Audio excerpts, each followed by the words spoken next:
Welcome to our channel. Today we how to log into Adobe Substance 3D assets for VFX compositing, detailed guide step by step clearly.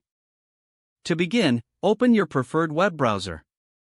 In the address bar, type in the Adobe Substance website URL. Press the Enter key to navigate to the site. Once the page loads, look for the login option, usually located in the upper right corner. Click on the Login button. You will now be prompted to enter your Adobe ID. If you already have an account, fill in your email address. Next, enter your password in the corresponding field. If you have forgotten your password, click on the Forgot Password link to reset it. After filling in your credentials, click the Sign In button.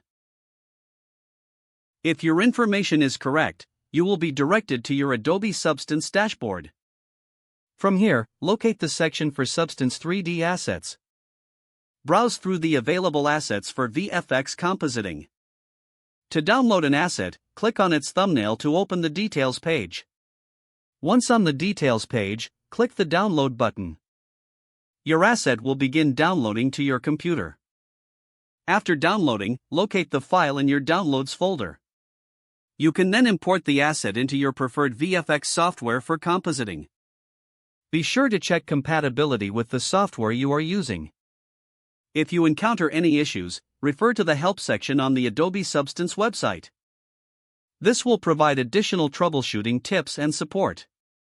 If the page does not load, refresh the browser or try again in a private or incognito window. Make sure you are using the correct email address, then retype it carefully to avoid small typos. If your password is not accepted, use the Reset option and create a new strong password you can remember. Check your spam folder for verification or security emails, then complete any requested confirmation steps. Enable two-factor authentication if available to improve account security and reduce unauthorized access risk. After signing in, review your profile details so your contact information and settings are accurate and current. If you see an error message, note it down and try again after restarting your device and internet connection. Don't forget to like this video and subscribe to our channel for more step-by-step tech guides.